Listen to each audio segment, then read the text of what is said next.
What if I told you that the Bible, that ancient book that has crossed millennia, continents, and civilizations, hides far more than moral lessons and tales of faith?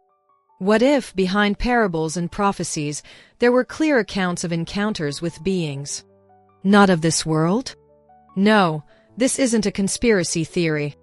It's an honest question. Because when you look closely, some passages sound less like spiritual allegory and more like eyewitness reports. Flaming chariots, flying columns, stars that move with purpose. Were these just symbols or something more? Perhaps the greatest mistake is treating sacred texts as sealed codes. But what if they're not codes, but maps? Ancient manuals documenting a forgotten coexistence between humans and intelligences far beyond our own? That idea may be unsettling, but it's also liberating. It pulls you out of the comfort zone of "I already know" and places you on the path of "What have I missed?" That's when the mind awakens, the heart beats differently, and the soul realizes faith and science were never meant to be enemies, they might just be allies.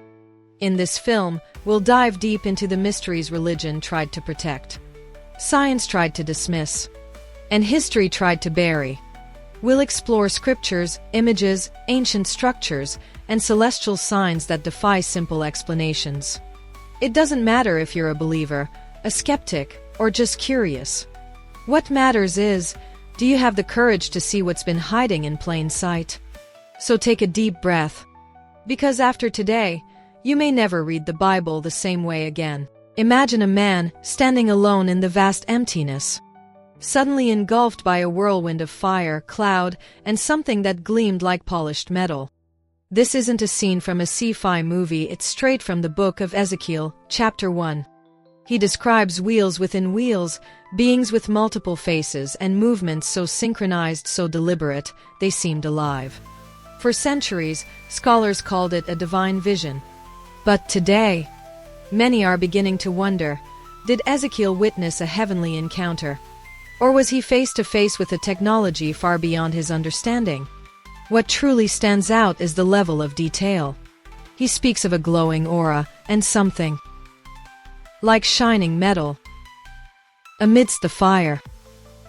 Now think, if someone today saw a helicopter for the first time, no context, no words for it, how would they describe it? Maybe a flying iron beast, roaring through wind and thunder. Ezekiel used the only language he had. But what he saw, it seemed to defy the reality of his time. And that's where modern interpretations begin to dig into the hidden layers of the text. Some researchers, even aerospace engineers, have analyzed this passage and drawn eerie parallels with propulsion technology. Sounds far-fetched? Maybe. But what if we're reading the honest testimony of a man from the 6th century BC, trying to describe something not of this earth? I mean, how would you explain a drone to someone in the Bronze Age? The point isn't to prove it, it's to ask the question. Because when language fails to explain the impossible, what remains are metaphors and visions.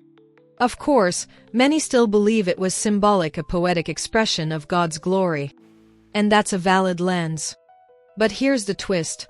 Across many cultures, stories emerge that echo the same elements. Radiant faces, flaming chariots, spinning celestial wheels. Could this be coincidence? Or fragments of a single story told in different tongues?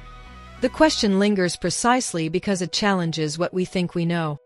And that's where the mystery deepens. Because maybe Ezekiel wasn't the only one. All throughout the Bible, otherworldly manifestations appear with shapes, colors, and behavior that stretch far beyond the natural world. One of them, it shows up right in the middle of the most desperate moment in Israel's history. In the heart of the desert. Ready to follow where it leads? In the Exodus, as the Israelites fled Egypt, something extraordinary appeared in the sky, something unlike anything seen before or since. A pillar of cloud guided them by day, and a pillar of fire led them through the night. It didn't just shine, it moved. It chose when to advance and when to stop. This wasn't a trick of nature. It behaved like a conscious presence. And if it guided an entire nation through the wilderness, Could it have been something far more advanced than divine symbolism? The biblical text is clear. This phenomenon wasn't occasional. It was consistent, visible, trusted. A cloud that hovered, shielding them from the desert sun by day. A fire that illuminated the darkness and showed them the way by night. That's not how clouds behave. And fire doesn't think. But what if this wasn't fire or vapor at all? What if it was something artificial? Controlled? The idea may sound radical until you ask yourself, what would a guided aerial vehicle look like to someone who had never seen one? Now picture it. Thousands of people, walking in unity, all following a light that floats above the earth and knows exactly where to lead them. In our world, we'd call that a drone, a beacon, a surveillance craft. But in the ancient world, they called it a sign from God. The movement, the precision, the guidance, all suggest intelligence, not just miracle. And that's what makes this passage so intriguing. Many still see the pillar as a manifestation of divine presence, and perhaps it was. But what if the divine chose to operate through something physical? Something engineered? As Arthur C. Clarke famously said, any sufficiently advanced technology is indistinguishable from magic. Maybe, just maybe, that pillar was less about fire and more about function. And this wasn't the last time the skies would send a signal. Years later, a new light would appear, this time, guiding not an entire nation, but 3 wise men. To a child who would change history forever, the Star of Bethlehem.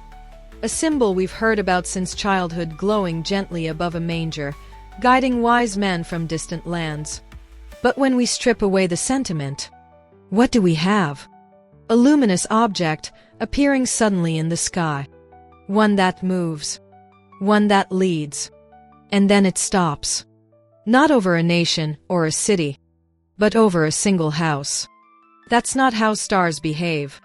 That's how technology behaves. Many have tried to explain it away. A planetary alignment, a comet, maybe even a supernova. But none of these celestial events can do what this star did. Real stars don't change direction. They don't hover. And they certainly don't highlight specific GPS coordinates.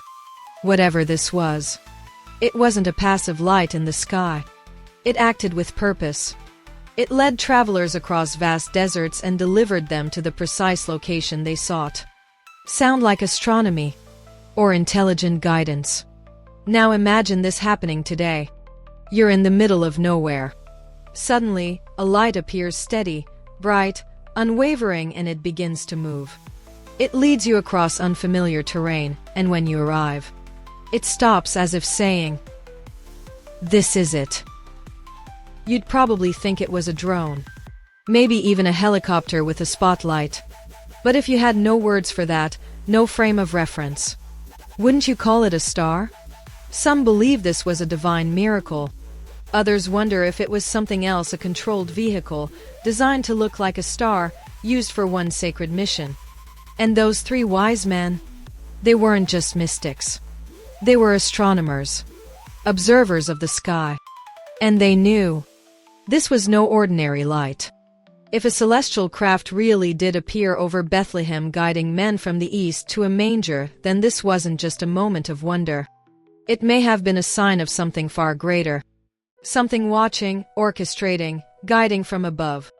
And if that's true, if technology once lit the skies of Judea, what else might it have touched? Long before history was ready to understand. Long before Moses, before Jesus, before even the first pages of the Bible. There were the Sumerians, the first great civilization ever recorded. And among their clay tablets and intricate myths, one name stands out: Anunnaki. But these weren't just gods carved from imagination. They were described as beings who came down from the heavens to rule the earth. Not in spirit but in form. They came with knowledge, with purpose, with presence. These ancient texts don't speak in riddles. They describe the Anunnaki in detail, their hierarchy, their roles, their disputes. And what's truly strange is how technical their mythology feels. The gods didn't just float in clouds, they descended in fire and thunder. Some wore what looked like helmets. Others wielded tools that resemble modern devices. Could this all be symbolic? Or is it the memory of something our ancestors actually saw, something they struggled to explain? Modern researchers, including engineers and linguists, have analyzed these Sumerian writings. And many are starting to ask, were the Anunnaki misunderstood visitors from another world? If so, the implications are staggering. These beings allegedly taught early humans agriculture, law, astronomy, even how to write. That's not mythology. That's intervention. A transfer of knowledge from somewhere else. And let's not forget, these stories aren't isolated. Civilizations around the globe speak of gods who descended from the stars, bringing wisdom and fire. Coincidence? Or fragments of the same forgotten truth? And why did the Sumerians, people with no telescopes, no satellites, already know that the solar system revolved around the sun? Long before Galileo? If the Anunnaki really came from the skies, then maybe they weren't the only ones. Because far west of Mesopotamia, another civilization rose. One that built impossible monuments, aligned with the stars, and whispered stories of gods who walked among men.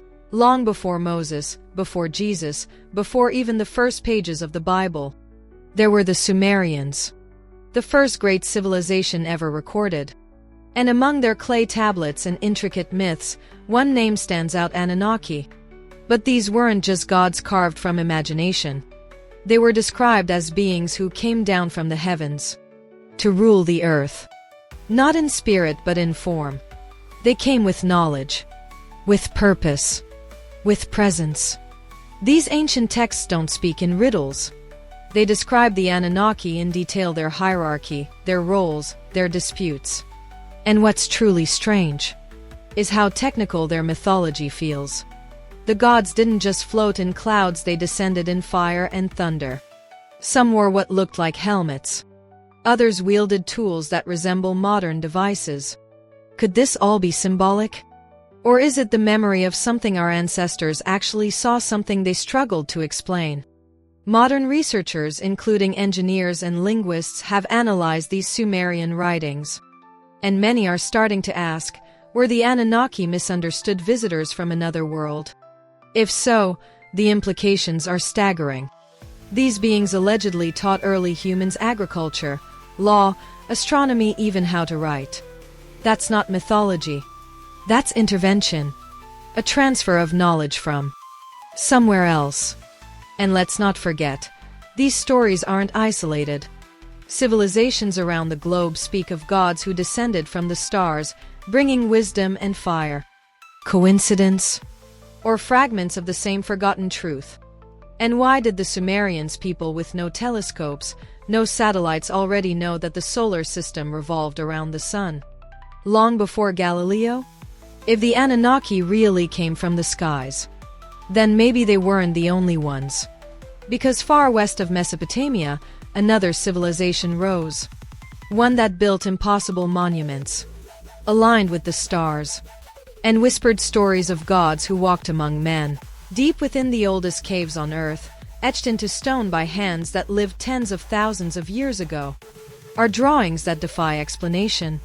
Figures with oversized heads, round eyes, apparent helmets, tubes, lights.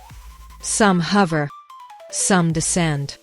These aren't just stick figures, they're detailed, intentional. And they appear not in one region, but everywhere. From the Australian outback to the French Pyrenees. From the Amazon rainforest to the heart of the Sahara. The patterns repeat. Humanoid shapes surrounded by symbols of light, motion, energy. And here's the thing, these cultures never met. Never traded. Never shared stories. So how? How did they all paint the same beings? To the ancient artist, these weren't myths. They were memories, passed down through firelight and stone. When something monumental happened, when a god descended from the sky, they didn't write about it. They carved it. They painted it. They recorded what their language could not express.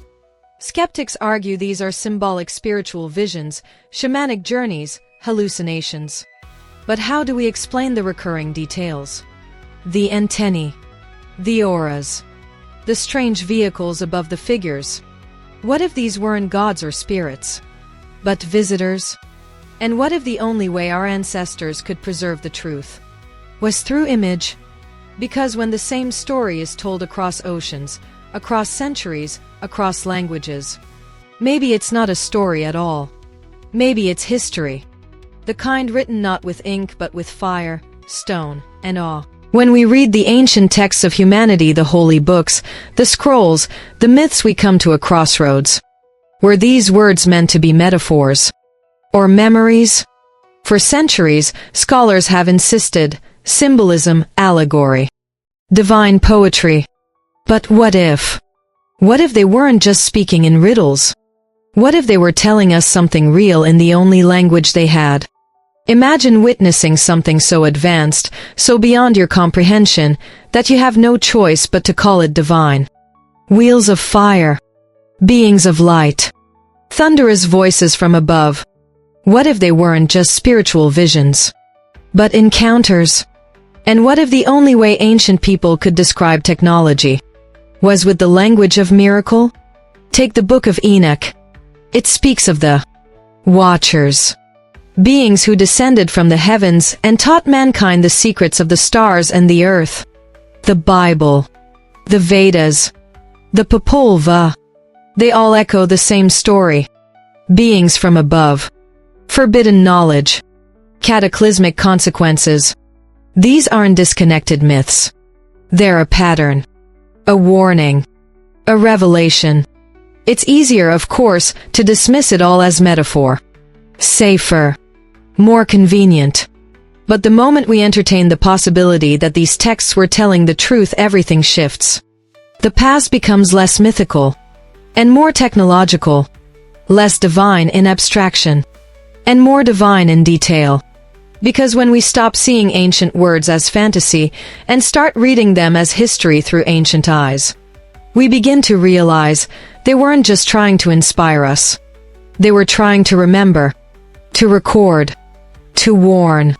And the real question is, were we ever meant to forget?